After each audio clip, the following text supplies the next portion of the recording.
Assisi is a hill town in the Umbria region, central Italy. It was the birthplace of St Francis, one of Italy's two patron saints. In 2000, UNESCO designated all the Franciscan structures in Assisi as a World Heritage Site. Like many historic towns in Italy, all the sites in Assisi are within walking distance. In this video, I'll take you through our walks in this magnificent medieval town. We are departing from Florence, where we live. There are direct trains from Florence to Assisi. It takes a little less than 3 hours and costs around 16 euros per person. For us, it is a convenient destination. It is a comfortable train ride, and we see a lot of water in the river in December.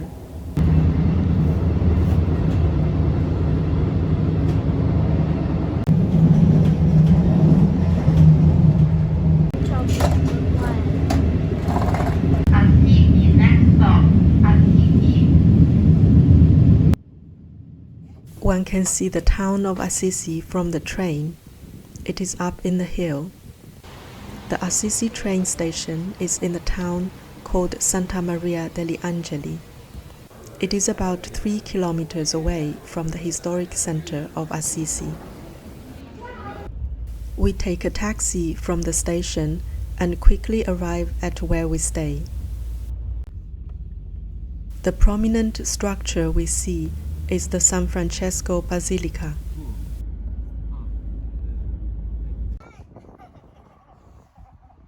We did not go out on the day of arrival because it was raining and snowing a bit. We were staying at a convent, which is 5 minutes walk to the historic center. It is a nice walk where we already see many medieval structures and the plain under. This is Porta Mojano, a 14th century gate leading to the city center. Today we are going to see the church of St. Clare, Santa Chiara, which is not far from this gate. While we are on our way, we spot some cute cats who are enjoying the winter sunlight. There are quite a lot of them, and for my child, this is definitely the highlight of the walk.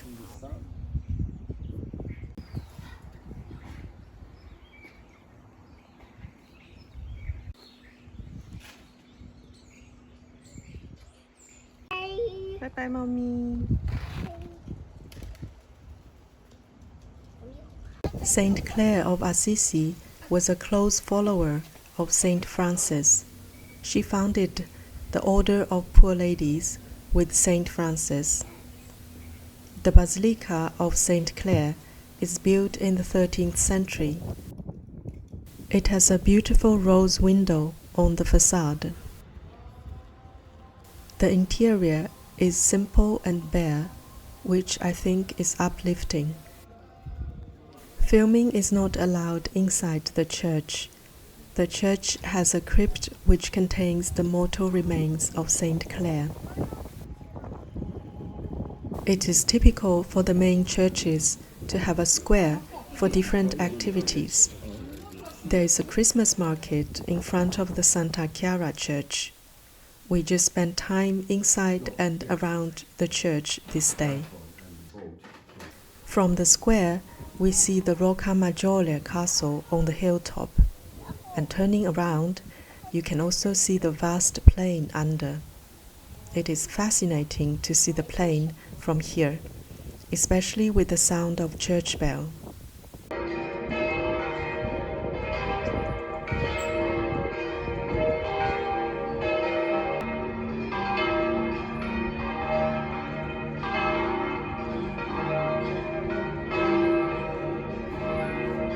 The facade of the church uses alternating bands of pink and white stone, which is characteristic of many buildings here.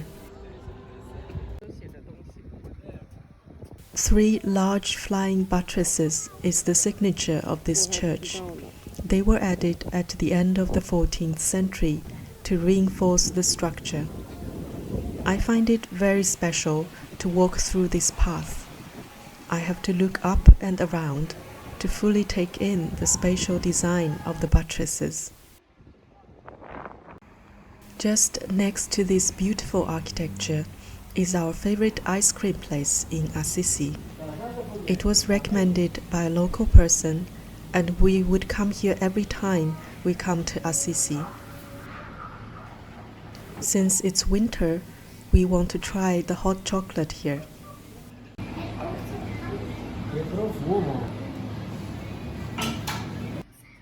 The hot chocolate is as it should be, hot and rich. They are known for their artisan ice cream, which has a lot of seasonal flavors. My son chooses chocolate and vanilla, which is always his choice. I will try glazed chestnut and baked pumpkin. The taste is very natural and brings out the original flavors of the fruits. I always come here wondering what new flavors they have for the current season. The church bell starts to ring as we are having ice cream. It's a unique experience to eat ice cream with church bell ringing in the background. We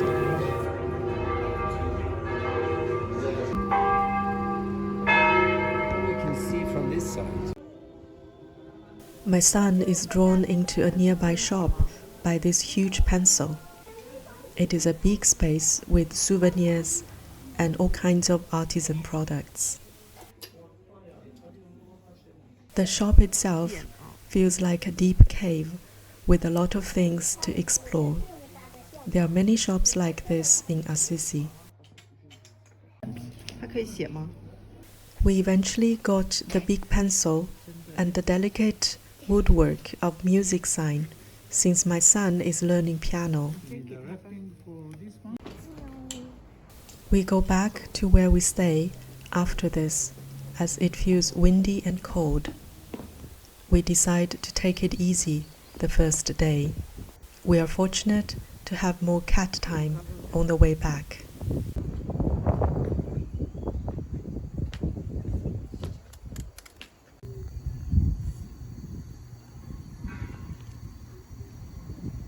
The souvenir pencil, despite of its size, works quite well.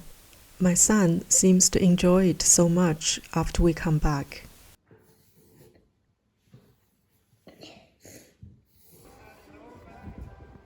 Our main destination for the second day is the St Francis Basilica, which is almost on the opposite side of the town from Santa Chiara Church. Between these two churches are the busiest streets and city center. There are cafes, restaurants, and many artisan shops, although many businesses are closed because it is Christmas Day. They all have beautiful Christmas special products, in addition to typical artisan works of Franciscan themes.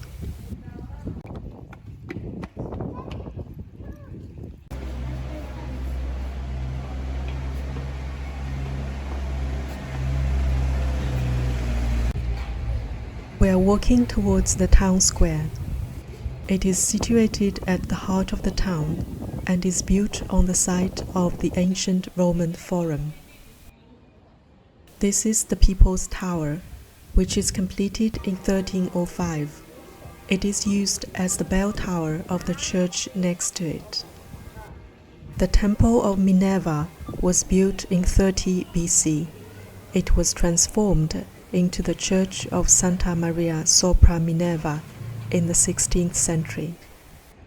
Also on the main square is the artisan print shop called Zubboli. It has been run by generations of Zubboli family since 1870. It does old-style printing, hot gold engraving, paper marbling, which produces patterns similar to marble or other kinds of stone. It also does artistic bookbinding. Among the paper products, There are letterheads, cards and labels with special decoration. Many of the decorations feature the medieval masterpieces in the churches and museums of Assisi. These ones, for example, feature the rose windows we see on the church facade here. Some of the decorations on the cards are inspired by medieval manuscripts. We choose some beautiful cards to give friends as gifts. I think they are unique and meaningful. We continue our walk towards San Francesco Basilica.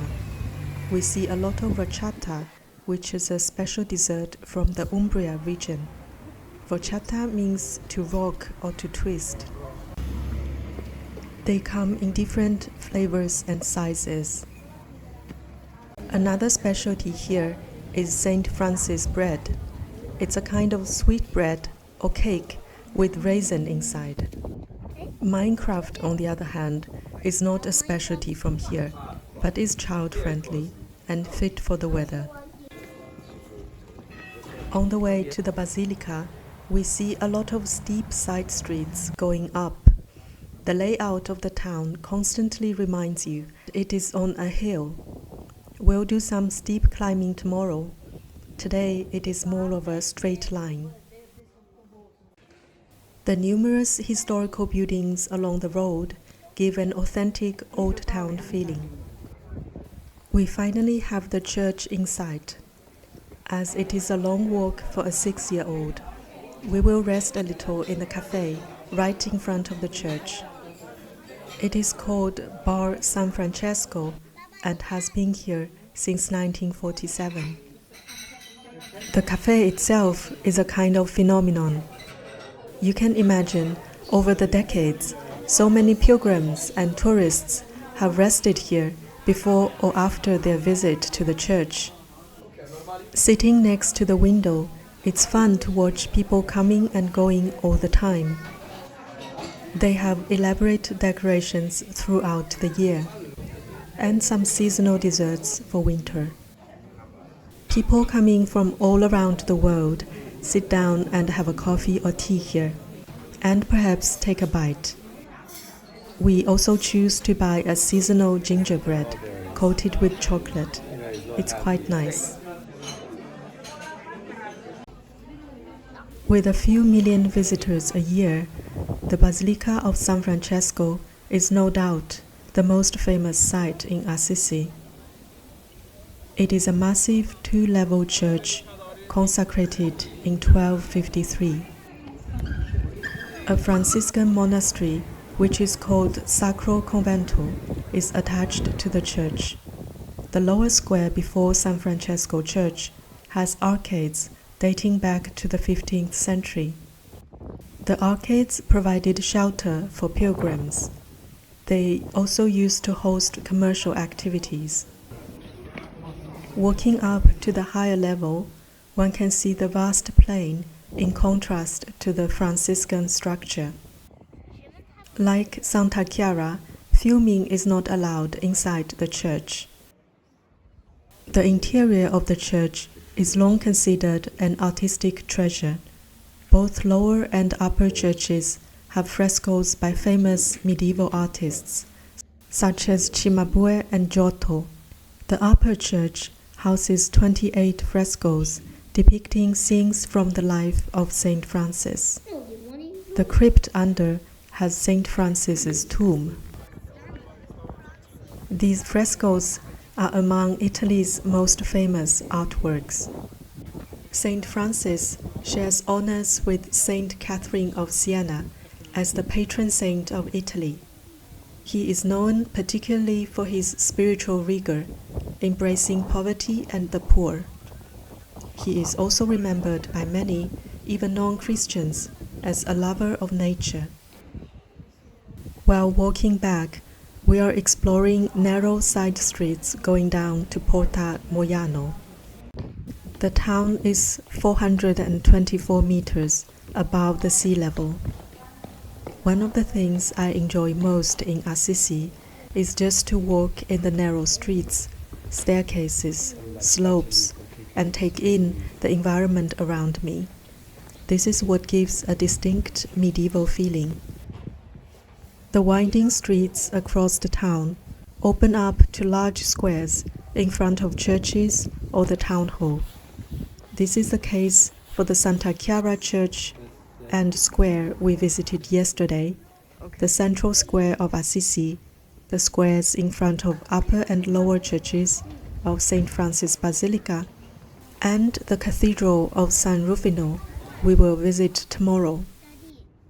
Like many historic towns in Italy, Assisi is surrounded by medieval walls. Crossing Porta Mojano, I can see the plain rolling out under my eyes. It's quite dramatic. This is day 3. Our main destination is San Rufino Cathedral, which is on the higher part of the town. On our way up, we managed to reach a shop owner to let us in a shop. We're interested in a ceramic piece shown in the window. The owner works in another shop and only comes to this shop when someone calls him. This is more like a display place he just started. This is the ceramic work we are interested in. The theme is Annunciation. The owner has just acquired this piece from a renowned local artisan. He does not want to sell, but wants to keep it for at least some years. He invited us to his regular shop to have a look. The regular shop is 3 minutes away. It is right next to the Santa Chiara Church. It is a small front, but you would be surprised to see how the space keeps rolling out and the endless amount of things inside. I know many shops in Assisi are like this, but I'm still astonished to see the variety of things, all kinds of artisan works, from religious symbols to decoration pieces, to forks and knives and plates, and children's toys, souvenirs. I have no idea how one person can manage all of this. It feels like a labyrinth where one can easily get lost. It is of course fascinating for the child. We eventually got a blue and white ceramic piece and a candle from here. I think getting lost in a local shop is also an authentic Assisi experience. Now we start to climb up to San Rufino Cathedral. These stairs and slopes are beautiful and characteristic of the medieval hill town. The Cathedral of San Rufino is dedicated to Rufinus, the first Christian bishop and patron saint of Assisi. The church has been important in the history of the Franciscan order. Both Francesco and Chiara were baptized in this church. It was also in this church that Chiara heard San Francesco preach. This is the backside of the church, with magnificent stairs leading to the wall featuring white and pink stones, like the facade of many other churches here. The church we see now was the third one built on the same site to contain remains of San Rufino, who martyred in the 3rd century. The front of the cathedral is in Romanesque style, with 3 rose windows. The large rose window in the middle stands out. Overall, I feel the facade looks quite similar to Santa Chiara Church. There are 3 elegant doors corresponding to where the rose windows are. The interior was originally in Romanesque style, but was later completely modified. What is really interesting in San Rufino Cathedral is the Crypt and underground museum. Here we can see a pagan Roman sarcophagus from the 3rd century, but it was used as the final resting place of San Rufino.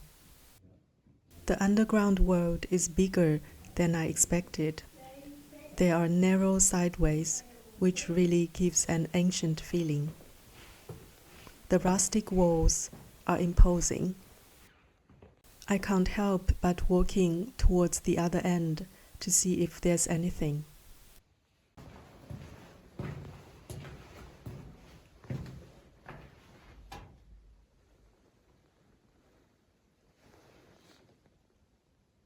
But there's nothing there at the end of this mysterious path.